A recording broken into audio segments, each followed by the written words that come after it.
안녕하세요. 빵모자 책장입니다. 오늘의 책은 이효석 작가의 메밀꽃 필 무렵입니다. 이효석 작가님은 1907년 강원도 봉평에서 출생하여 1942년 평양에서 급한으로 36세의 젊은 나이로 세상을 떠났다.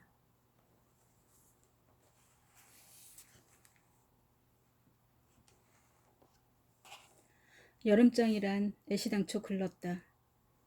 해는 아직 하늘 한가운데에 있건만 시장은 벌써부터 쓸쓸하고 더운 햇살이 버려놓은 가게 휘장 밑으로 등줄기를 훅훅 볶는다. 마을 사람들은 대부분 돌아간 뒤였다. 팔리지 못한 나무꾼패가 길거리에 궁식거리고들 있었다. 그러나 석유병이나 받고 고기나 좀 사면 만족할 이 사람들을 바라보고 언제까지든 버티고 있을 수는 없다.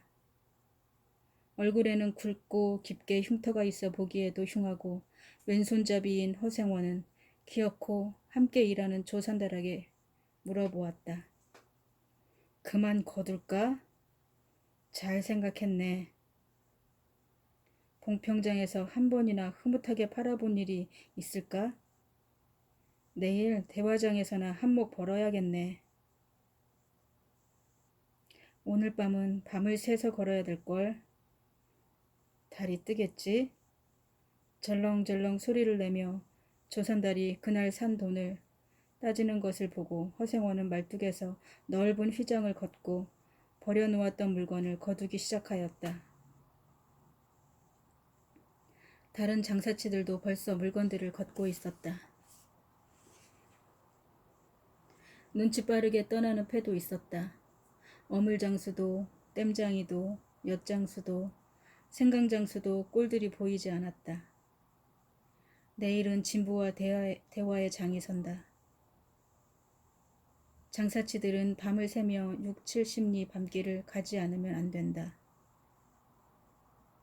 시장판은 잔치 뒷마당같이 어수선하게 벌어지고 술집에는 싸움이 터져 있었다. 술주정꾼의 욕지거리에 섞여 계집의 앙칼진 목소리가 찢어졌다. 이렇듯 장날 저녁은 계집의 고함 소리로 시작되는 것이다.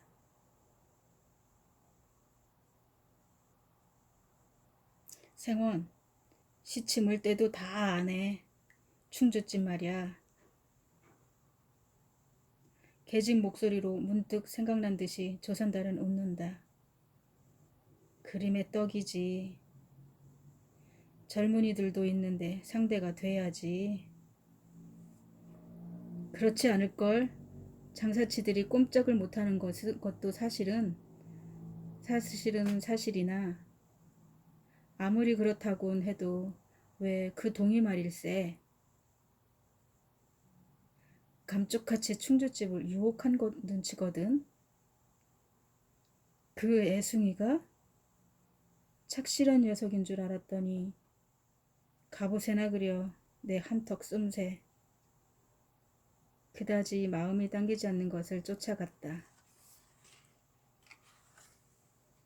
허생원은 여자와는 인연이 멀었다. 수줍어서 흉진 얼굴을 들고 다니지도 못했으나 여자 쪽에서 먼저 정을 보낸 적도 없었다. 쓸쓸하고 뒤틀린 인생이었다. 충주집을 생각만 하여도 철없이 얼굴이 붉어지고 발밑이 떨리고 그 자리에 소스라쳐 버린다. 충주집 문을 들어서서 술자석에서 정말로 동희를 만났을 때에는 어찌된 영문인지 발큰 화가 나버렸다. 상 위에 붉은 얼굴을 쳐들고 제법 계집과 놀고 있는 것을 보니 견딜 수 없었던 것이다. 녀석이 제법 방탕하게 놀기를 잘하는 사람인데 꼴 사납다. 어린 녀석이 낮부터 술 먹고 계집과 놀고 있다니. 장돌뱅이 망신만 시키고 돌아다니누나. 그 꼴에 우리들과 한몫 보자는 셈이지. 동희 앞에 막아서면서부터 잘못을 꾸짖었다. 걱정도 팔자요. 동희가 상기된 눈망울로 빤히 쳐다보자 얼떨결에 따귀를 한 대 때려주지 않고는 참을 수 없었다. 동희도 화를 내며 팩하고 일어서기는 하였으나 허생원은 조금도 흔들리는 법 없이 마음먹은 대로 다 떠들었다.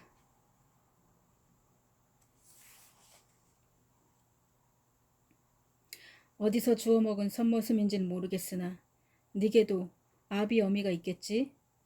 그 모습을 보면 마음이 좋겠다. 장사란 성실하게 해야지 됐지. 장사란 성실하게 해야 되지. 계집이 다 무엇냐? 나가거라. 냉큼 나가. 그러나 한마디도 상대하지 않고 나가는 모습을 보니 도리어 불쌍하게 여겨졌다. 아직도 서먹서먹한 사이인데 너무 심하지 않았을까 하고 마음이 불편해졌다. 주제도 넘지. 같은 술손님이면서도 아무리 젊다고 해도 다 자란 어른인데 때리고 몰아세울 것은 무엇이야 원. 충주집은 입술을 삐죽거리며 거칠게 술을 부었다. 젊은 애들한테는 그것이 약이 된다나 하고 그 자리는 조선달이 얼버무려 넘겼다. 너 녀석한테 반했지? 어린애와 그러면 죄된다. 한참 법석을 친 후이다. 겁 없이 용감한 기운이 생긴 데다가 웬일인지 흠뻑 취해보고 싶은 생각도 있어서 허생원은 주는 술잔이면 거의 다 마셨다. 실컷 취하자 동희의 뒷일이 한결같이 궁금해졌다. 내 꼴에 여자를 만나 어떻게 할 작정이었누. 허생원은 자신의 어리석은 행동을 꾸짖는 마음도 한편에 있었다. 그렇기 때문에 얼마나 지난 뒤인지 동희가 헐레벌떡거리며 황급히 부르러 왔을 때에는 마시던 잔을 그 자리에 던지고 정신없이 허덕이며 충주집을 뛰어나간 것이다.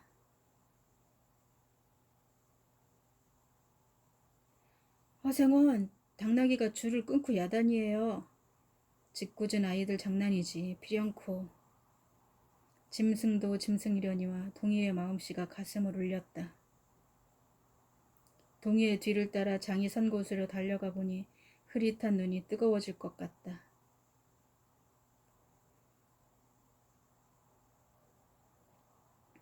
버릇없는 녀석들이라 어쩌는 수 있어야죠.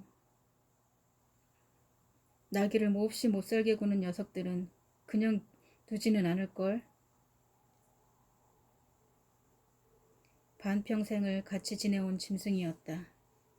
같은 주막에서 잠자고 같은 달빛에 젖으면서 장에서 장으로 걸어다니는 동안에 20년의 세월이 사람과 짐승을 함께 늙게 하였다. 거칠어진 목뒤 털은 주인의 머리털과도 같이 부스러지고 젖은 눈은 주인의 눈과 같이 눈곱을 흘렸다. 달아 없어진 굽을 몇 번이나 도려내고 새 철을 신겼는지 모른다. 나귀는 냄새만 맡고도 주인을 알아보았다. 억울함을 알리는 목소리로 야단스럽게 울며 반겨한다. 어린아이를 달래듯이 목덜미를 어루만져주니 나귀는 코를 벌름거리고 입을 투루루 거렸다. 콧물이 튀었다. 허생원은 짐승 때문에 속도 어지간히 썩였다. 아이들의 장난이 심한 눈치여서 땀배 몸뚱어리가 부들부들 떨리었다. 굴레가 벗어지고 안장도 떨어졌다. 이 못된 녀석들. 허생원은 호통을 쳤으나 장난을 친 아이들은 벌써 도망을 친 뒤였다. 우리들 장난이 아니오. 암놈을 보고 저 혼자 날뛰는 게지. 코 흘리게 한 녀석이 멀리서 소리를 쳤다. 그 녀석 말투가. 김첨지 당나귀가 가버리니까 온통 흙을 차고 거품을 흘리면서 미친 소같이 날뛰는걸. 그 꼴이 우스워 우리는 보고만 있었다오. 배를 좀 보지. 아이는 소리를 치며 깔깔 웃었다. 허생원은 자기도 모르게 얼굴이 뜨거워졌다. 사람들의 시선을 막으려고 그는 짐승의 배 앞을 가리고 서지 않으면 안 되었다. 늙은 주제에 앞놈을 보고 마음이 움직인 게지. 저놈의 짐승이. 아이의 웃음소리에 허생원은 주춤하면서 기어코 견딜 수 없어 채찍을 들더니 아이를 쫓았다.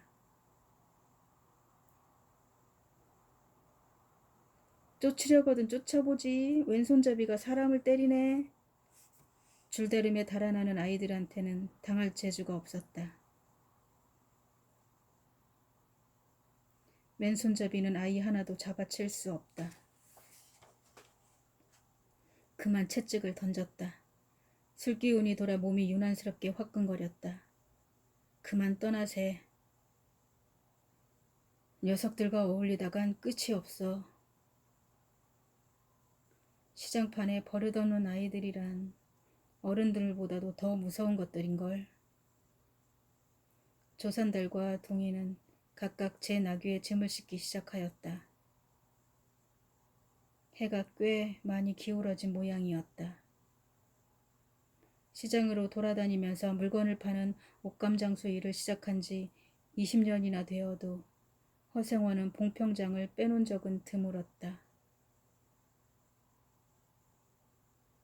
충주, 제천 등의 이웃 군에도 가고 멀리 영남지방도 헤매기는 하였으나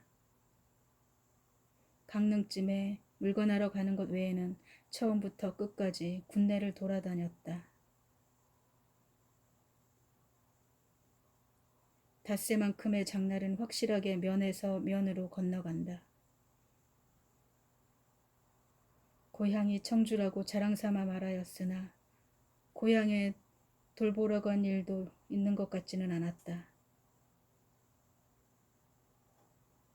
장에서 장으로 가는 길에 아름다운 자연이 그대로 그에게는 그리운 고향이었다. 반나절 동안이나 뚜벅뚜벅 걷고 장터 있는 마을에 거의 가까웠을 때 거친 나귀가 한바탕 우렁차게 울면, 더구나 그것이 저녁녘이어서 등불들이 어둠 속에 깜빡거릴 무렵이면 늘 당하는 것이건만 허생원은 변치 않고 언제든지 가슴이 뛰었다. 젊은 시절에는 알뜰하게 벌어 돈푼이나 모아본 적도 있기는 있었다. 그러나 읍내에서 펑펑 놀고 노름을 하면서 사흘 동안에 다 써버렸다.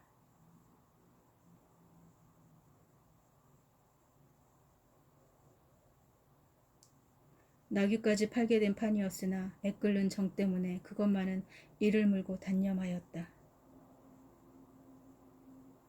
결국 장을 돌며 장사를 하는 생활을 다시 시작할 수밖에는 없었다.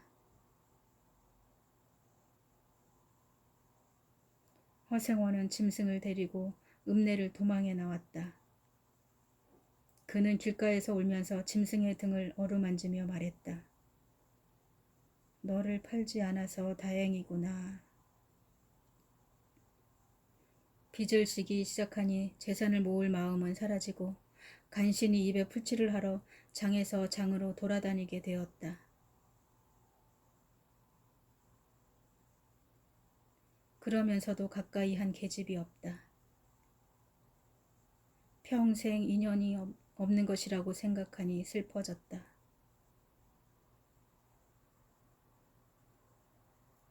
자기 한 몸에 가까운 것이라고는 언제나 변함없는 한 마리의 당나귀였다. 그래도 꼭 한 번의 첫 일을 잊을 수는 없었다. 봉평에 다니기 시작한 젊은 시절의 일이었으나 그것을 생각할 때만은 그도 산 보람을 느꼈다.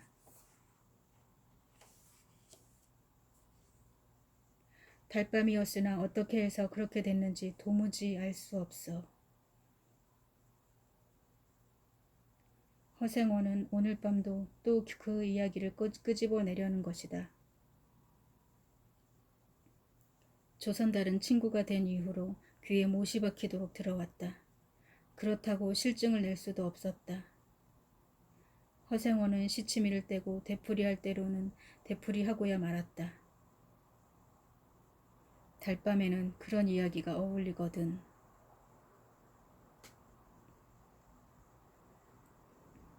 조선달 쪽을 바라는 보았으나 물론 미안해서가 아니라 달빛에 감동해서였다. 찌그러졌으나 보름을 갓 지난 달은 부드러운 빛을 흐뭇이 흘리고 있었다. 대화까지는 80리의 밤길. 고개를 둘이나 넘고 개울을 하나 건너고 벌판과 산길을 걸어야 된다.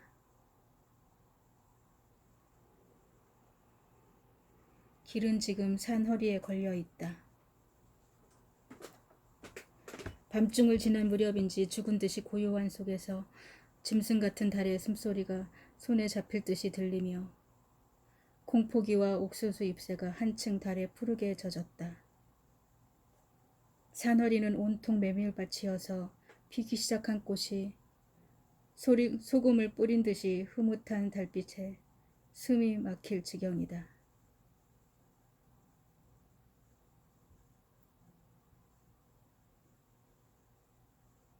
붉은 꽃대궁이 향기같이 애처롭고 나귀들의 걸음도 시원하다.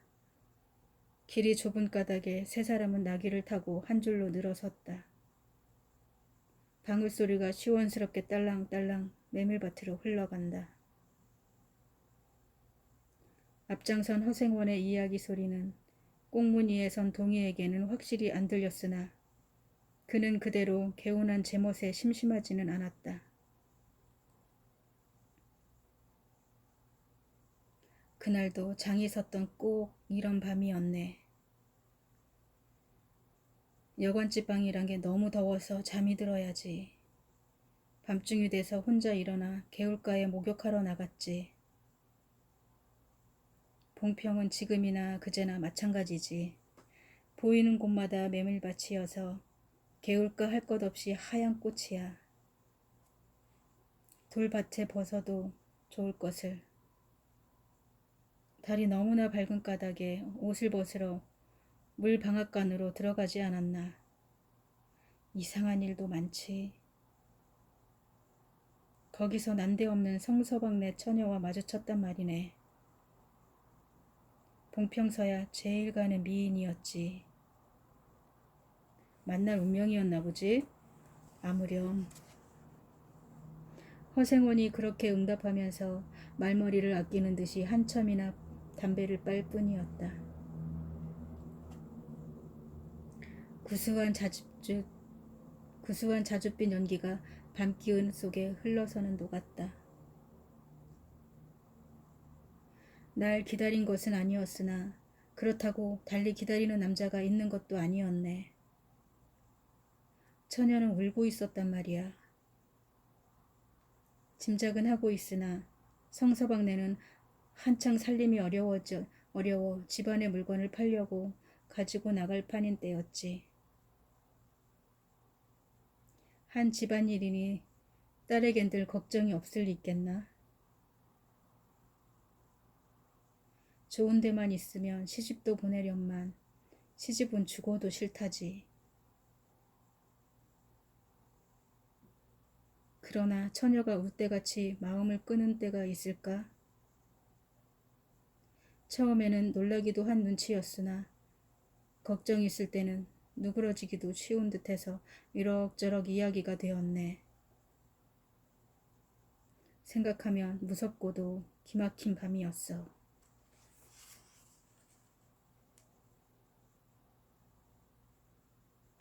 제천으로 도망을 간 건 그 다음 날이지요.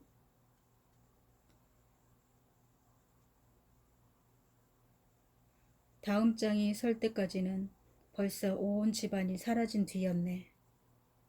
제천 장판을 몇 번이나 뒤졌겠나.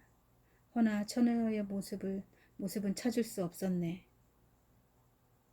첫날 밤이 마지막 밤이었지. 그때부터 봉평이 마음에 든 것이 반평생을 두고 다니게 되었네. 반평생인들 잊을 수 있겠나. 운도 좋았지. 그러나 늙어서 돌아다니는 장사치로 지내기도 힘드는 노릇 아닌가. 가게나 하나 버리고 식구들을 부르겠어. 사계절 중 어느 때나 늘 걷기란 힘들어서. 옛 처녀나 만나면 같이 살까? 난 죽을 때까지 이 길 걷고 저 달 볼 테야.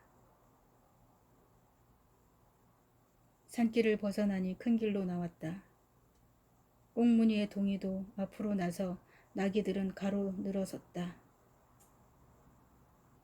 총각도 젊겠다. 지금이 한창 시절일 텐데. 충주집에서는 그만 실수를 해서 그 꼴이 되었으나 서럽게 생각 말게.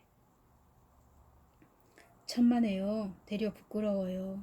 자나깨나 어머니 생각뿐인데요. 허생원의 이야기로 맥이 빠지고 마음이 복잡해진 터라 동이는 한풀 수그러진 것이었다.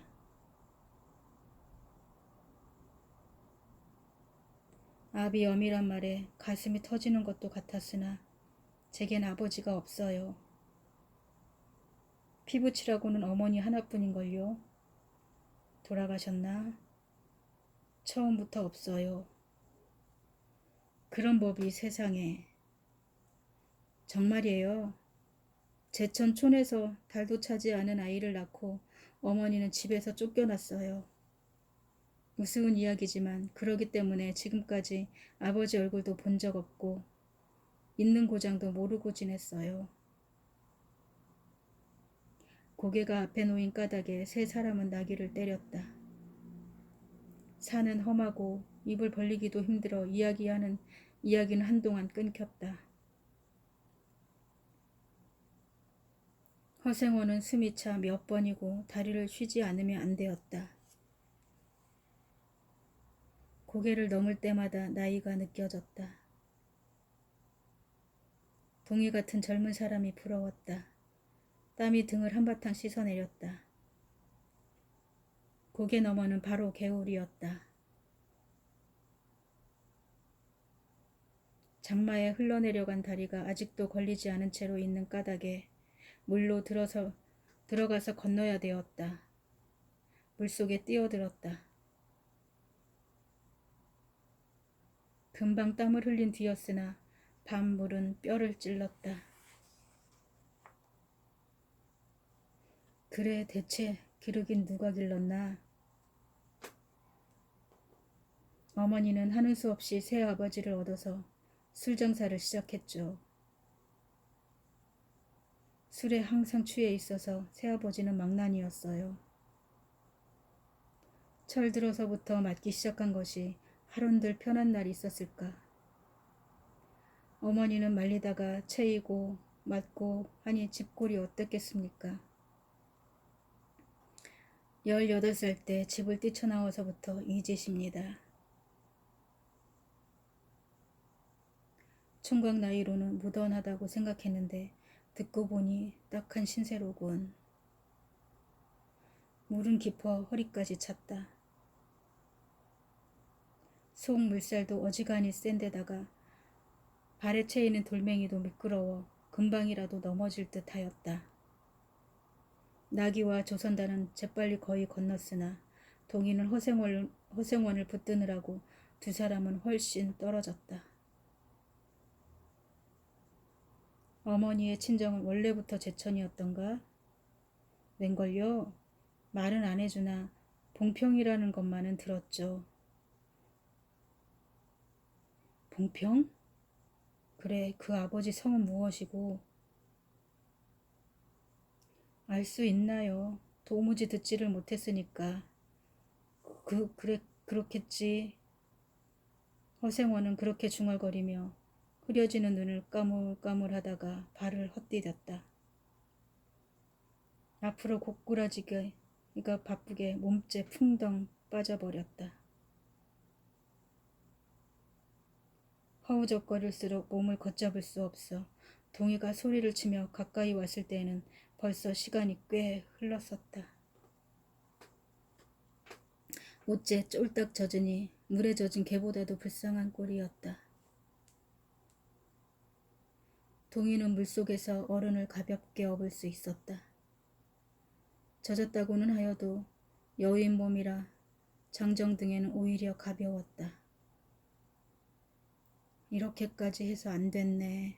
내 오늘은 정신이 빠진 모양이야. 걱정하실 것 없어요. 그래, 모치는 아비를 찾지는 않는 눈치지? 지금 어디 계신가?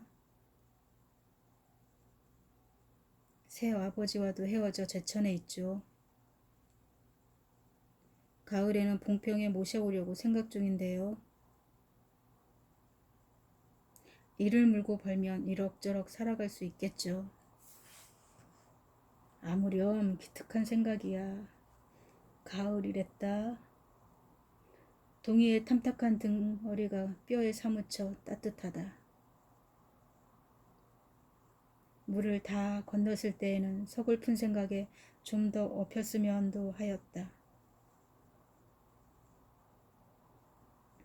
하루 종일 실수만 하니 웬일이요, 생원. 조선달이 바라보며 기어코 웃음이 터졌다. 나귀야, 나귀 생각하다 발을 헛디뎠어. 말 안 했던가? 저 꼴에 제법 새끼를 얻었지. 읍내 강릉집에 있는 다 자란 암말에게 말일세. 귀를 쫑긋 세우고 달랑달랑 뛰는 것이 나귀 새끼같이 귀여운 것이었을까? 그걸 보러 일부러 읍내를 도는 때가 있다네. 사람을 물에 빠뜨린 주제에 대단한 나귀 새끼군. 허생원은 젖은 옷을 웬만큼 짜서 입었다. 이가 덜덜덜 갈리고 가슴이 떨리며 몹시도 추웠으나 마음은 알 수 없이 둥실둥실 가벼웠다. 주막까지 부지런히 가세나. 뜰에 불을 피우고 훈훈하게 쉬어. 나귀에겐 더운 물을 끓여주고 내일 대화장 보고는 제천이다. 생원도 제천으로? 가보고 싶어. 함께 가겠나, 동이? 나귀가 걷기 시작하였을 때 동이의 채찍은 왼손에 있었다. 오랫동안 앞을 보지 못하는 사람같이 눈이 어둡던 허생원도 요번만은 동이의 왼손잡이가 눈에 띄지 않을 수 없었다. 걸음도 가볍고 방울소리가 밤벌에 한층 맑게 밤벌판에 한층 맑게 울렸다. 달이 어지간히 기울어졌다.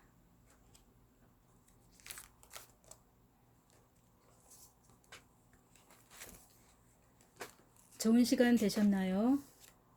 지금까지 한국 단편 소설 중 이효석 작가의 메밀꽃 필 무렵이었습니다. 저는 빵모자 책장이었습니다. 구독, 좋아요, 댓글, 알람 설정은 저에게 크나큰 힘이 됩니다. 감사합니다.